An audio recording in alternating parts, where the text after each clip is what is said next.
Okay, welcome to the Clovis Sports Report. We're doing a basketball edition here because we have some big basketball games. We have the finals at Selland Arena. We're here at First String Sports. Check out the Letterman's jackets here. We got, baseball and softball equipment for all you baseball and softball fans out there. Yeah, they got everything here at First String Sports. So come on here, check it out.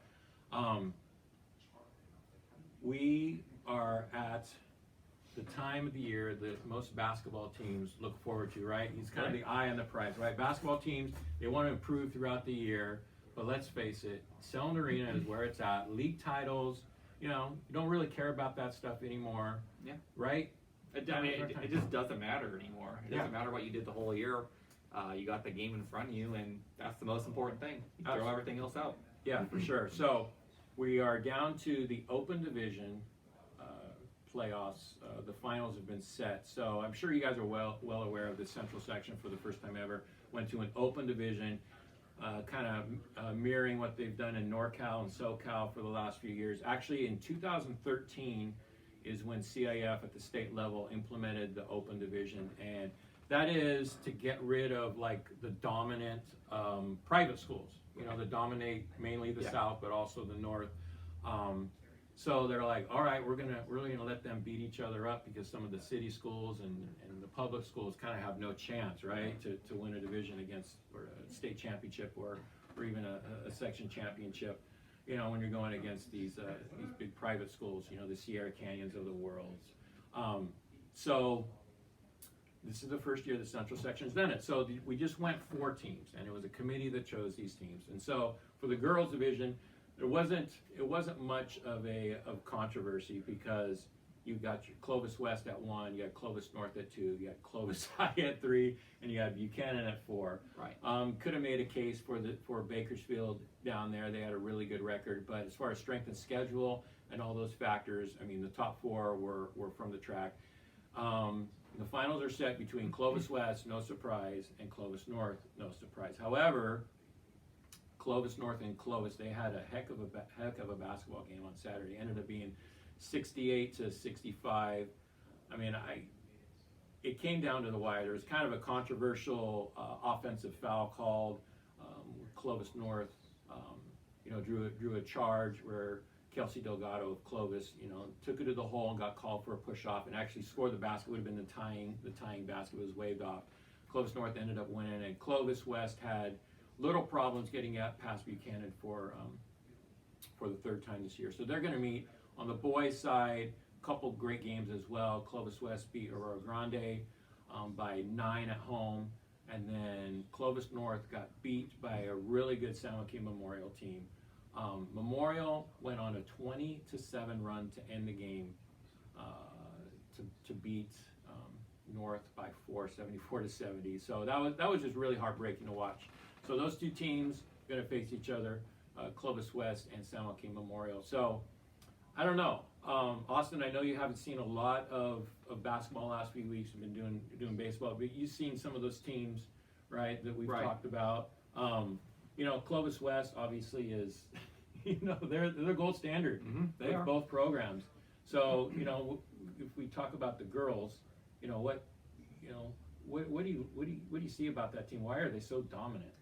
I said this, I know, hopefully you saw both, I talked about like the culture thing in the baseball video, but their culture, again, is just so strong. It's literally plug and play, it seems like, every single year. Doesn't matter who they graduate, the next person steps up, and it feels like there's always someone ready. Yeah. I'm not going to make a prediction on the game when they play Clovis North, but I have a pretty good hunch that Clovis West will be walking away with another championship. Okay, so they're gunning for their 8th straight. Can you remember? You're kind of a Central Valley history historian, with sports. Can you remember any program throughout the years? I know your dad's been a part of. Not 8. But 8. Not 8. Nope. I've never heard of 8. I'm sure there's something out there, but forgive me. I was born in '93. No.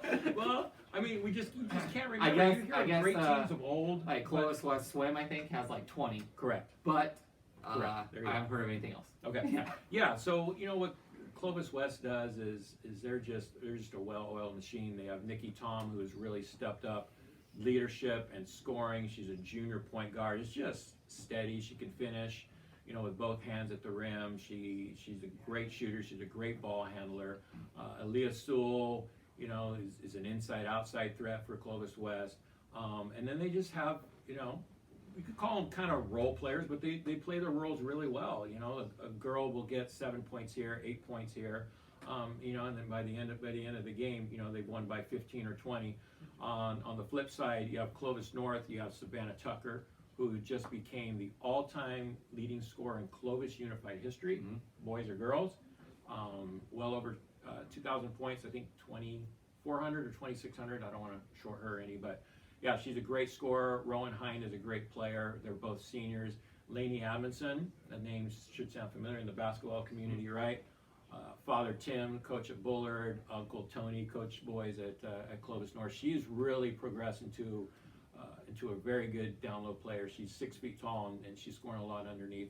So you got those three for Clovis North, and they got a couple good shooters as well. So yeah, it's going to be another battle. It's going to be another dogfight. This is the third time they would have met in the Valley Championship. Clovis West has beat them twice this year.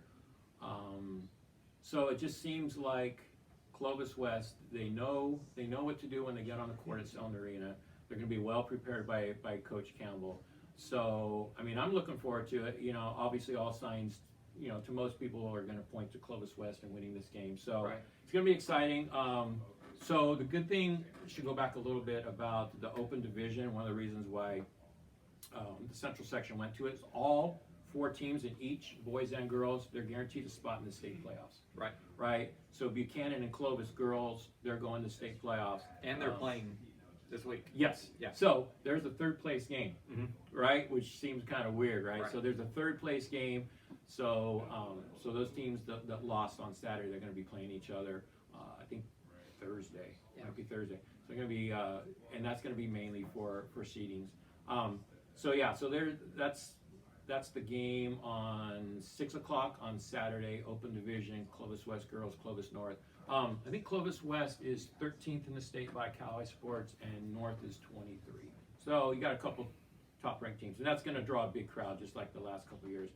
On the boys' side, Clovis West and San Joaquin Memorial. You got Cole Anderson for Clovis West, who is an elite scorer, averaging 27 a game. It's been a while since I've seen a basketball player in the track average that many points in a game. Let's say you have an off game. What's an off game? 18. That means you got to score 30 something to make up that 27. Yeah. So I mean, that's impressive. He's obviously the focal point for Clovis West. I mean, he's one of the top shooters on the West Coast. He's getting to the rim at a good pace, getting to the free throw line as well. Jaron Carr, point guard, who broke down Aurora Grande a lot in that third quarter. He just took it to the hole, and he's quick. He's pretty electric out there. And then why am I blanking on his name? What's the 6'5"? Max Phillips. There you go. Max Phillips is he cleans up a lot of mess. He can finish at the rim as well. 6'5", long arms.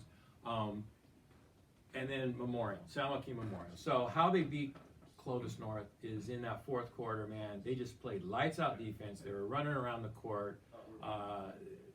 They are very, very athletic. Watching them play, one could even argue that Memorial's playing at a higher level than Clovis West. Clovis West has found themselves behind in a couple games the last few weeks too. That if they do that against Memorial, if they find themselves down at halftime. Well, they were down at halftime this year when they played, right? Yeah. It's like they were down by, 20 against Memorial? I think they played in December. Yeah. They did come back from that one, but I've been talking to coaches in the basketball coaches in the area, and they are concerned if Clovis West this week can match Memorial's athleticism, because Memorial has guys who can neutralize Cole Anderson, and then can those other guys for Clovis West make shots? I don't know.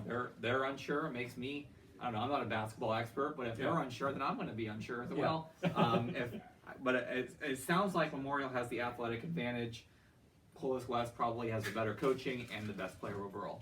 Okay, so if you talk about Memorial, They have JoJo Hunter, who's a sophomore. Joseph Hunter, JoJo Hunter. Sophomore, athletic, 6'4", can get to the rim, can shoot, plays really good defense. And then they have a couple other guards.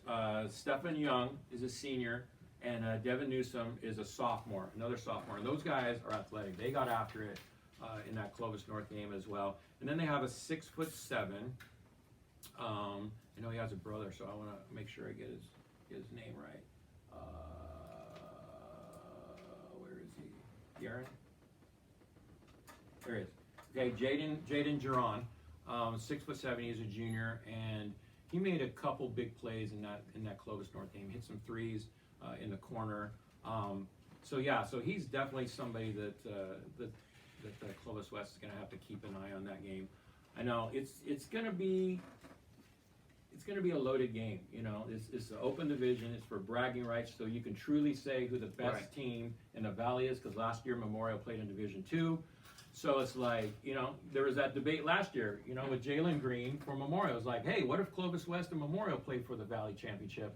Who would have won? Well, you didn't get that chance because there wasn't any open this year. But now there's an open division. Now you could truly lay claim to who the best team in the Valley is. Yeah, and that's why I think the open division's a great idea, which I think should happen for football too, but that's a different discussion. Yeah. But this open division gives you kind of the true champ regardless of your division. Yeah, absolutely. Okay, so there's our mini breakdown of the basketball games this weekend. Oh, Clovis East is playing. What time is it? They're playing right now. Right now, guys. St. Joseph. Yeah. Oh, you're watching a little East Twitter is up by 13 East is up 13 on the road. Well, there you go. That is Yeah. awesome. So East is a 3 seed. St. Joseph was a 2 seed. Oh man, that'd be fun. That would be. The finals would be Friday night for the boys. If Clovis East can hold on and win that, man, that'd be great for the Central section. That'd be great for for track. Clovis. Great for Clovis schools. Okay, go East on that one.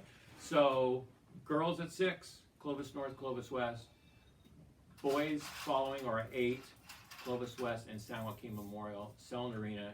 Be there. I will be there. It's going to be a fun night. Austin Kemp might be there for the food. For the food. At least go for the food. I got you a pass, so at least go for the food. I'll be at baseball all day, but I'll go for the food. Okay, good. Yeah. Sounds good. And for the I'll just tweet hot takes during the game. Okay, sounds good. All right. So Austin Kemp, Paul Meadors, thank you guys for watching. Make sure you follow us on Twitter. Go to Clovis Sports Report for all the basketball stuff as well. And we'll see you guys soon.